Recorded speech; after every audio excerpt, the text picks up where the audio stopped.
Guía de autoayuda para cuidar el bienestar psicológico en población adulta durante la pandemia por COVID-19. Este material es de la Universidad de Concepción de Chile, fue realizado en junio del 2020 por la doctora en psicología Paulina Paz Rincón González. Es la unidad de apoyo psicosocial al personal universitario, pero la materia que aquí contiene creo que es de gran utilidad para la población adulta en general. Vamos a revisar este material en conjunto, lo vamos, lo vamos a ir leyendo.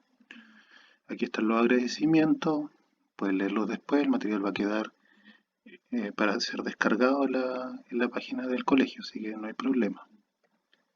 Aquí está la tabla con introducción y contenido, y vamos a leer un poquito acerca de esta introducción. Dice: esta guía de autoayuda ha sido elaborada con el objetivo de apoyar a población adulta a enfrentar las consecuencias psicológicas que pueden generar en ella tanto la pandemia por COVID-19 como las medidas para su control.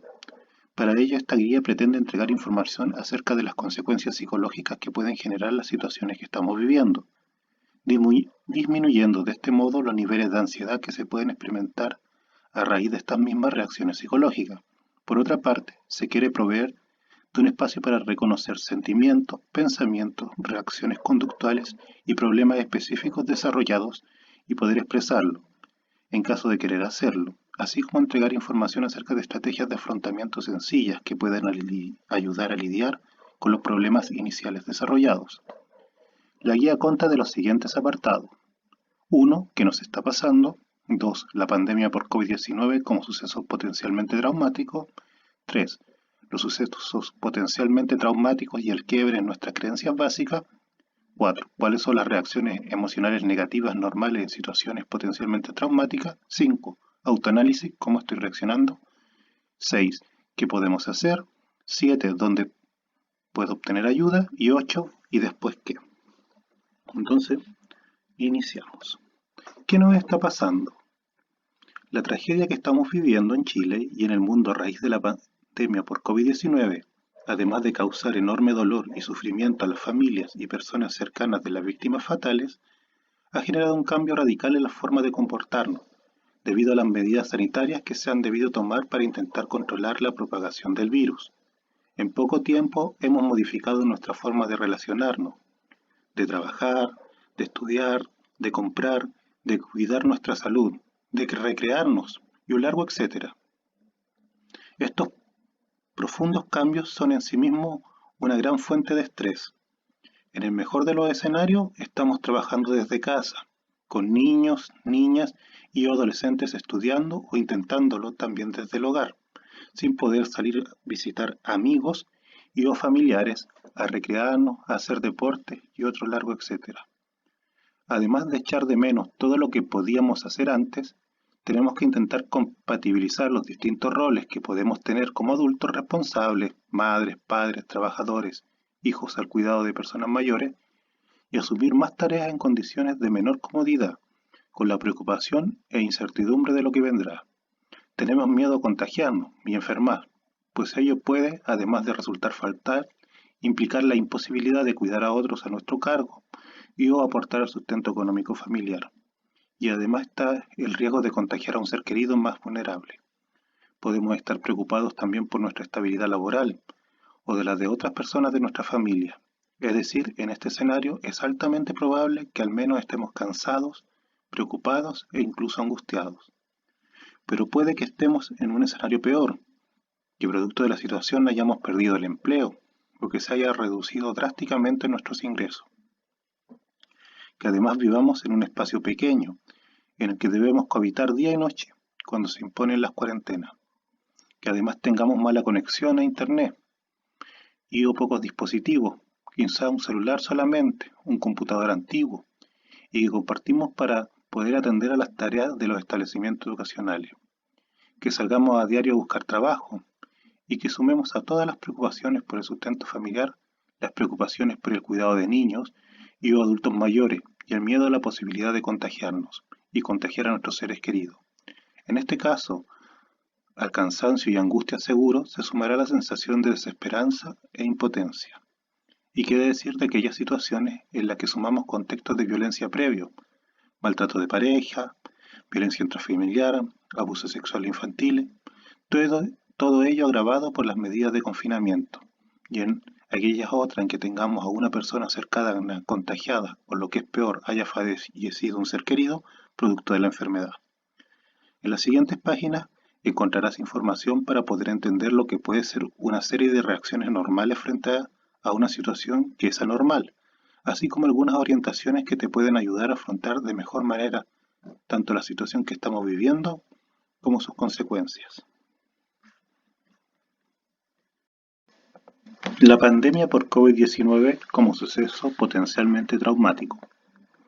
En estos días, y seguramente desde ya hace un tiempo, habrás escuchado los términos trauma, reacción traumática, suceso traumático e incluso como ahora leer esto, la expresión suceso potencialmente traumático. Nos vamos a detener en comprender dos aspectos que creemos son claves para poder afrontar la situación que estamos viviendo: la cualidad de traumático y su potencialidad. Hay bastante acuerdo entre quienes estudian estos temas en relación que los sucesos traumáticos son sucesos o acontecimientos negativos que se dan de manera abrupta, que resultan inesperados e incontrolables para las personas que lo viven y que afectan la integridad física y o psicológica de las personas que lo sufren. También hay un acuerdo en que este tipo de acontecimientos puede o no generar consecuencias negativas a nivel de salud mental. A pesar de lo dramático que puede ser, no todas las personas que viven sucesos traumáticos desarrollan consecuencias negativas. Es más, en función del tipo de sucesos y de los síntomas negativos que se midan, las cifras apuntan a que entre un tercio y la mitad de las personas expuestas a un suceso así desarrollan sintomatología negativa, la que además remitirá espontáneamente en la mayoría de los casos con el paso del tiempo, lo que suele conocer como casos de resiliencia. Remitirá significa que va a desaparecer en el tiempo. También se ha visto que un porcentaje de personas no tendrán síntomas y que otro grupo inclusive desarrollará lo que se conoce como crecimiento postraumático, un sentimiento de aprendizaje personal positivo tras la vivencia de un evento negativo. De aquí que se hable de este tipo de experiencias como sucesos potencialmente traumáticos, y se sabe que hay muchas variables implicadas en que llegue a serlo o no, algunas de ellas asociadas a lo que hacemos o dejamos de hacer tras la vivencia de este tipo de acontecimientos. Algunos ejemplos de sucesos potencialmente traumáticos son las agresiones sexuales en la vida adulta, los abusos sexuales en la infancia, las catástrofes, la muerte violenta de un hijo, la tortura, la violencia en una relación de pareja, los accidentes, los atentados terroristas. La pandemia por COVID-19 y las medidas adoptadas para su control, si bien tienen un par de características distintivas en relación con los otros sucesos, su alcance mundial y el que la amenaza se mantenga latente, pueden ser consideradas como una situación potencialmente traumática, es decir, como una situación que puede generar reacciones emocionales negativas para quienes la vivan. 3. Los sucesos potencialmente traumáticos y el quiebre en nuestras creencias básicas. Además de las características que hemos señalado previamente, carácter negativo, abrupto, inesperado, incontrolable, y que afecta la integridad física y o psicológica, los sucesos potencialmente traumáticos suelen caracterizarse por generar un quiebre en las creencias básicas que constituyen un referente de seguridad para los seres humanos, una ruptura en lo que habitualmente pensamos del mundo, de los demás y de nosotros mismos. A. Que el mundo es un lugar seguro. B. Que podemos confiar en otras personas. C. Que podemos confiar en nosotros mismos. Con tragedias como esta, todas esas ideas se vienen abajo, se ponen en duda. Ya no estamos tan seguros de que el mundo sea un lugar seguro o más o menos agradable para vivir. De hecho, ya no podemos estar tranquilos. No sabemos hacia dónde van los acontecimientos, cuándo se acabará esta pandemia, cuánto tiempo vamos a seguir así y lo que es peor, cómo acabará. Nos dicen que morirá mucha gente, lo vemos en otros países y lo estamos empezando a ver en el nuestro. Nos dicen también que la economía entrará en una profunda recesión, que no solo a nivel nacional seremos más pobres, sino también a nivel regional y mundial. Nos dicen que durante al menos un par de años cambiará la forma en que nos relacionamos y dudamos si quizá esto no será así por más tiempo. Con situaciones como las que estamos viviendo, nos llegamos a plantear si vale la pena confiar en los demás. Nos planteamos si podemos confiar o no en nuestras autoridades, en la información de la prensa. También nos cuestionamos si vale la pena confiar en personas cercanas, en nuestros vecinos, por ejemplo, ya que llegamos a pensar que en cualquier parte puede haber personas irresponsables que no se cuidan, que hacen fiestas, que salen por gusto y no por necesidad, creyendo que la situación no es de riesgo para ellas y con ello ponen en riesgo a todos los demás, incluyéndonos. Incluso en este tipo de situaciones podemos llegar a pensar que ya no estamos seguros de lo que pensamos acerca de nosotros mismos. ¿Podríamos haber actuado mejor cuando esto empezó? Quizás tomamos algunas decisiones a principios de este año y ahora creemos que no son las mejores. Pensamos que podríamos haber actuado distinto si hubiéramos puesto más atención a lo que pasaba en otros países. O quizás nos planteamos día a día si estamos haciendo las cosas bien, si tomamos todas las precauciones necesarias para protegernos y proteger a nuestra familia, y así nos vamos haciendo preguntas que dicen relación con nuestro grado de responsabilidad en lo que va ocurriendo. Sucesos como lo que estamos viviendo nos ponen a pensar y se nos ocurren toda clase de ideas. Este tipo de ideas normales frente a una situación como la de tragedia que estamos viviendo vienen a nuestra cabeza porque la angustia, el dolor o la desorientación por lo que estamos viviendo es muy grande y no logramos encontrar explicación a ello. Nos llenamos de porqués, en un intento también de poder encontrar responsables, culpables y poder de alguna manera recuperar cierto equilibrio. Al encontrar en nuestra mente un supuesto culpable, en cierta forma encontramos hacia quien dirigir nuestra rabia, pena y desconsuelo, incluso cuando ese supuesto responsable seamos nosotros o nosotras mismas. En cierta medida, nos ayuda a pensar que si ahora algunas personas actuaron mal, incluyéndonos, en el futuro, en otra ocasión, estas personas podrían actuar de manera distinta, y nosotros, o nosotras, también podríamos actuar distinto. Por lo tanto, no volveremos a vivir algo así. Este quiebre de supuestos básicos, presente de manera transversal en personas supervivientes de distintos tipos de sucesos potencialmente traumáticos, se relaciona profundamente con el malestar emocional de estos días, pero no es la única consecuencia negativa de este tipo de acontecimientos. ¿Cuáles son las reacciones emocionales negativas normales en situaciones potencialmente traumáticas? Cuando se pasa por una situación potencialmente traumática, como la que estamos viviendo, las personas podemos reaccionar de diferentes formas en función del suceso específico vivido, así como también de nuestras características individuales y de la forma en que hacemos frente a la situación. No será la misma reacción en una persona que a raíz de la pandemia está confinada en su hogar, pero no tiene mayores dificultades económicas y afortunadamente no ha perdido a ningún ser querido, que en aquella que ha perdido a un ser querido a consecuencia de la pandemia, ha perdido su empleo o que vive una situación de violencia intrafamiliar que se ha intensificado por la situación de confinamiento. A continuación, vamos a revisar diferentes formas en que se puede manifestar el malestar emocional, dividiéndolo en A. Pensamientos, B. Sentimientos, C. Acciones y D. Problemas específicos, aunque sabemos que lo que vivimos es una mezcla de todos ellos. A. Pensamientos. Frente a situaciones tan dramáticas como la que estamos viviendo, es normal pensar que la vida se acaba, que no tiene sentido, que no vale la pena, que todo es cuestión de suerte. Es la forma normal de expresarse y de ver las cosas en estas situaciones.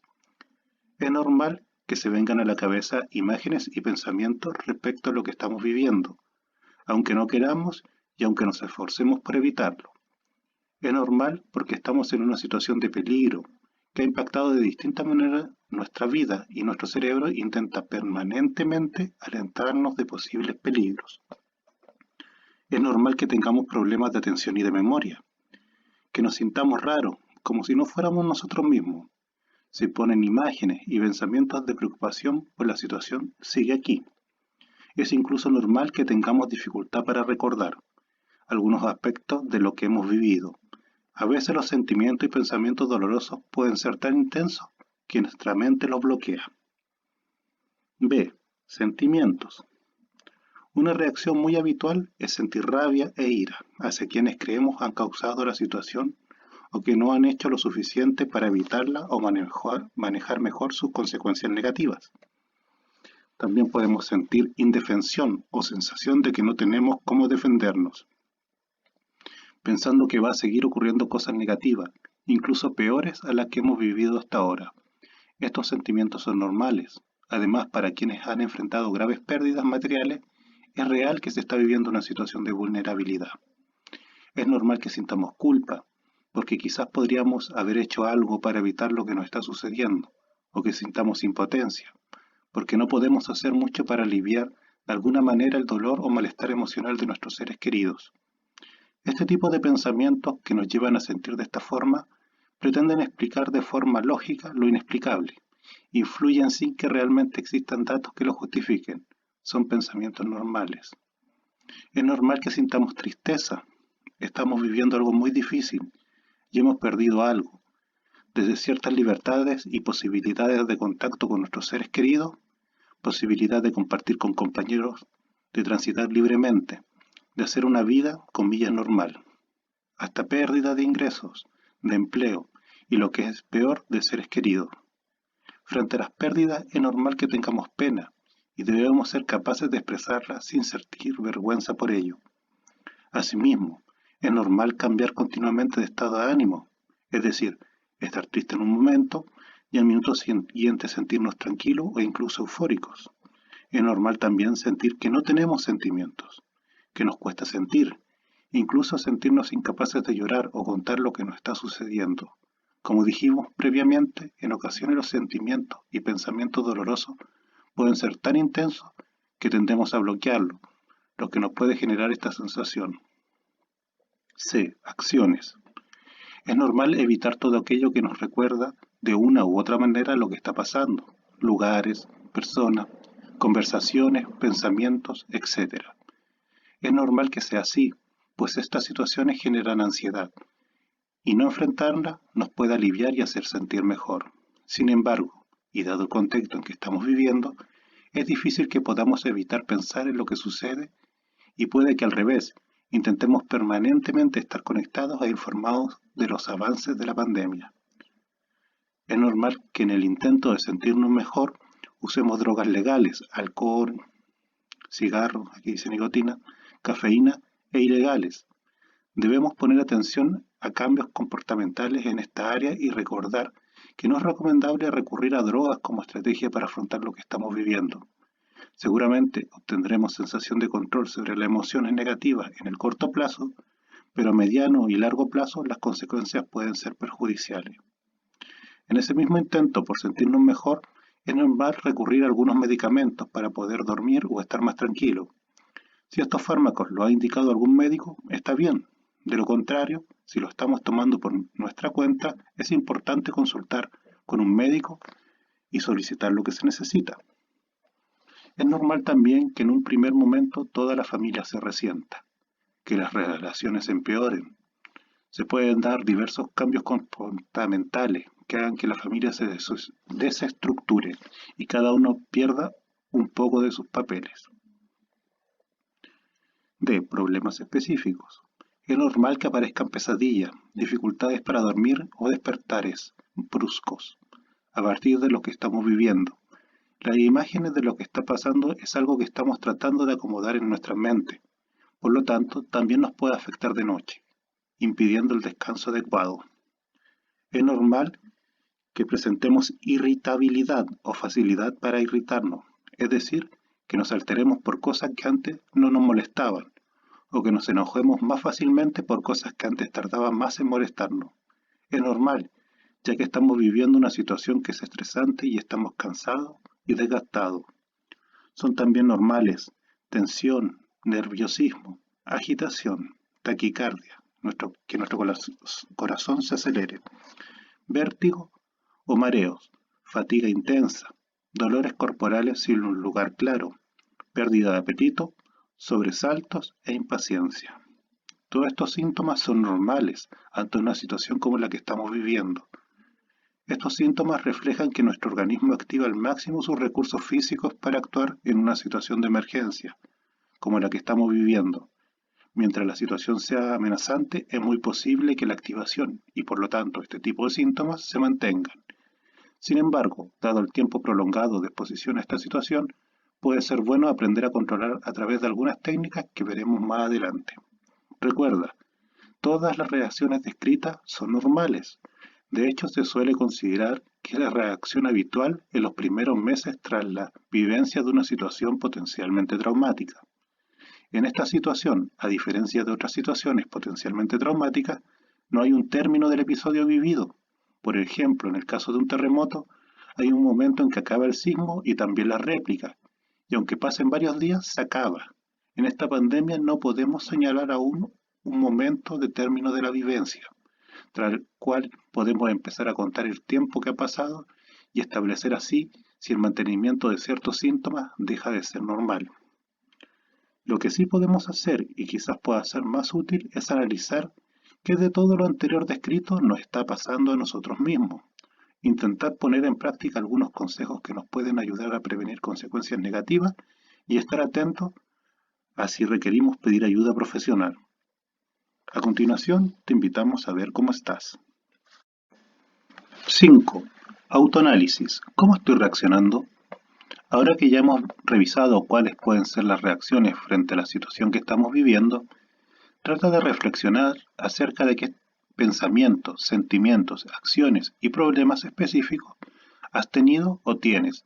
Para que te sea más fácil, te proponemos que lo escribas a continuación, pero no es obligatorio hacerlo. Hazlo solo si sientes que esto te ayuda, solo si tienes ganas de hacerlo. También es posible que leas esta guía nuevamente en una semana o meses y puedas volver a hacerte estas preguntas. Pensamientos. Intenta ver qué ideas vienen a tu cabeza en relación con lo que estamos viviendo y qué pasa con las funciones que solemos asociar al pensamiento, como tu capacidad de atención o memoria. Te puede servir de ejemplo lo que sale en las páginas 9 y 10, creencias acerca del mundo, los demás y acerca de ti, y la 11. Entonces, en esta primera parte, lo que se solicita es que tú escribas tus pensamientos o cómo estás de pensamiento, en el sentido de si tu memoria está más frágil o tu atención está costándote prestar atención. B. Sentimientos. Intenta describir cómo te sientes. Pueden ser muchos tipos de sentimientos e incluso pueden ser opuestos. Te puede servir de ejemplo lo que sale en las páginas 11 y 12. Además, yo voy a colocar una rueda con los sentimientos o explicación de emociones que pueden aparecer.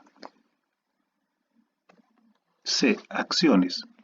Intenta pensar cómo has modificado tu forma habitual de comportarte en este tiempo. Te puede servir de ejemplo lo que sale en la página 12. Y D. Problemas específicos. Revisa si estás teniendo problemas para dormir, si estás irritable o incluso agresivo u otros problemas que pueden estar teniendo. Te puede servir de ejemplo lo de la página 13.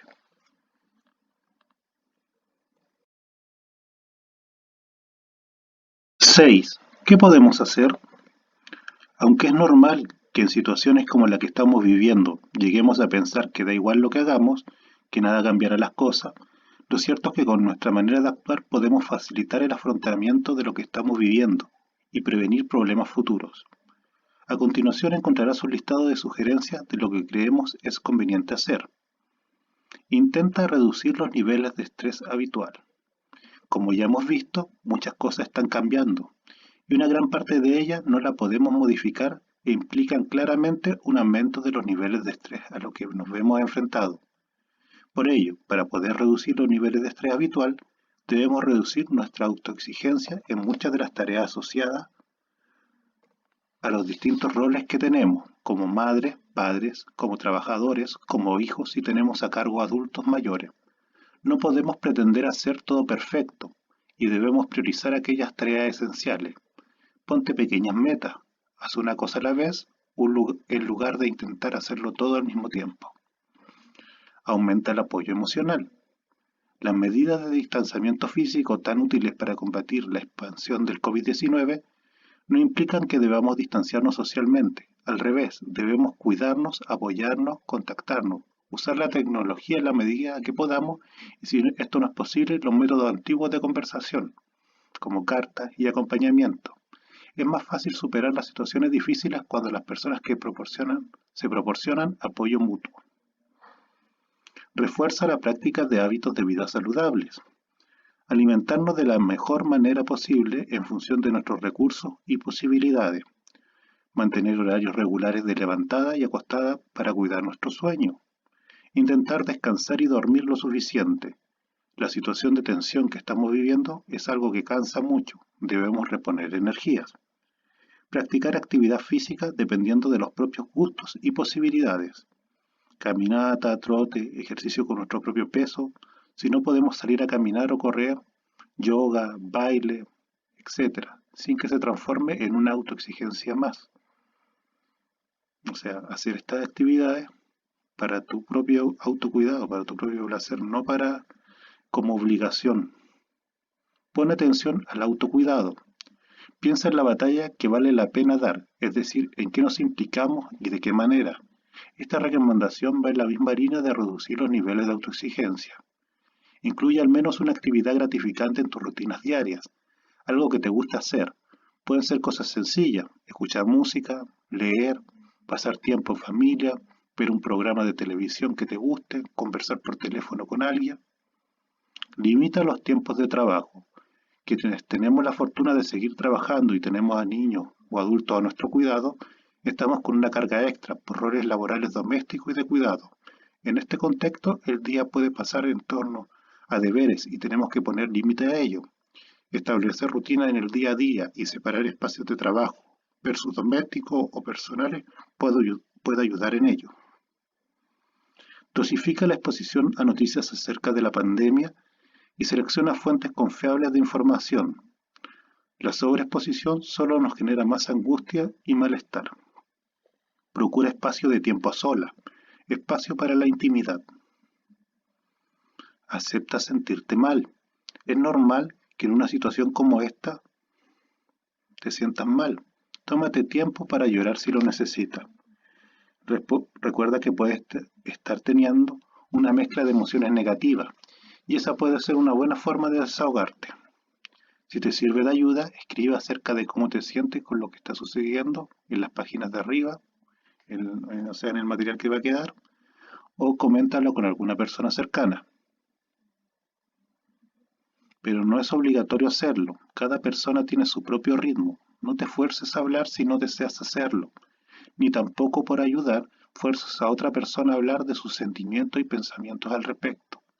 Haz que respeten tu derecho a tener tiempo para vivir y procesar lo que estás sintiendo y respeta ese mismo derecho en otras personas. Intenta guiar tus pensamientos. No intentes buscar explicaciones lógicas a lo ocurrido. Tampoco te detengas en recriminaciones y preguntas al estilo ¿por qué esto está sucediéndome a mí? ¿O por qué estamos siendo castigados de esta manera? Se ha visto en sucesos potencialmente traumáticos de gran impacto en la población que preguntas más constructivas del tipo ¿qué puedo hacer para salir adelante?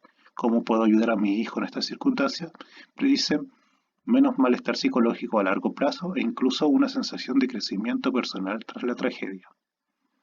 Reconoce la necesidad de apoyo y búscalo, ya sea a nivel de amistades y seres queridos o en caso de que veamos que la estamos pasando realmente mal, ya sea porque detectamos desánimo, ansiedad, irritabilidad y o conductas agresivas de manera permanente y ello está generando dificultades en áreas importantes de nuestra vida, nuestros roles como madres, padres, como trabajadores, como pareja, busca ayuda profesional.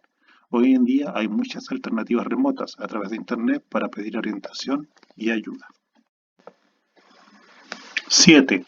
¿Dónde puedo obtener ayuda? Lo primero que debes tener en cuenta es que tienes una red cercana de apoyo. Tu familia y amistades, compañeros de trabajo, vecinos y vecinas están ahí. Quizás tan afectados como tú, pero son una fuente de ayuda. La vida en comunidad es un gran recurso con el que contamos y que en ocasiones no visualizamos. Recuerda, el aislamiento debe ser físico, no social. Si requieres ayuda profesional, puedes recurrir al consultorio o CEFAM de tu localidad y pedir hora con un psicólogo o un médico. También hay iniciativas privadas de este tipo, no lo dudes. Aquí también aparece información de contacto para la universidad, porque este material está pensado para apoyo al personal de la universidad. Obviamente solo les sirve para ella esa red de contacto. También puedes hacer uso de recursos digitales disponibles, como este que tienes en tus manos. Afortunadamente en nuestro país hay asociaciones de profesionales que se dedican a trabajar estos temas. y que han puesto a disposición de la comunidad material serio que se puede orientarte, ya sea video, cartilla y otro tipo de publicaciones. Está la página de la Asociación Chilena de Estrés Traumático, la Sociedad Chilena de Psicología en Emergencia y Desastre, para madres, padres y cuidadores a cargo de niños y niñas preescolares y de primer ciclo básico. El programa Día a Día de UC ha desarrollado material específico para apoyarles en su rol como cuidadores. Ahí está el contacto en la página web. Varios de dichos materiales incluyen consejos para el autocuidado del cuidador. Además, hay iniciativas de telemedicina que permiten consultar de manera gratuita. Puedes visitar páginas de fuentes confiables, gubernamentales, universitarias, asociaciones profesionales para encontrar profesionales que puedan orientarte. ¿Y después qué? 8. Quizá este no es el mejor momento para evaluar qué sucederá en el futuro, pero debes tener claro que, con el tiempo, la mayoría de la gente aprende a superar situaciones tan difíciles como la tragedia que estamos viviendo, y todas sus consecuencias. Seguro que tú también serás capaz de hacerlo. Después de algún tiempo, te será más fácil encontrar soluciones para las cosas que ahora son un problema. Por mientras, y si te es posible, evita tomar decisiones importantes. Deja que las personas que te quieren te apoyen y te expresen su cariño e intenta hacer lo mismo. Ten paciencia contigo mismo.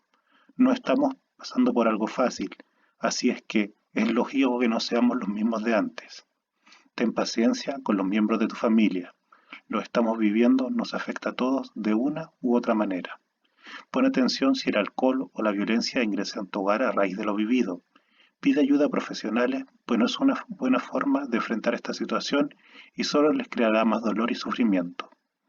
Suele ser útil asociarse y compartir experiencias en comunidad. Si cree que esto te puede ayudar, involúcrate activamente en labores a nivel de barrio, organizaciones no gubernamentales, club deportivo, iglesia u otras organizaciones comunitarias. En caso de necesitarlo, siempre es bueno solicitar ayuda profesional. Ánimo y a seguir cuidando nuestra salud física y mental.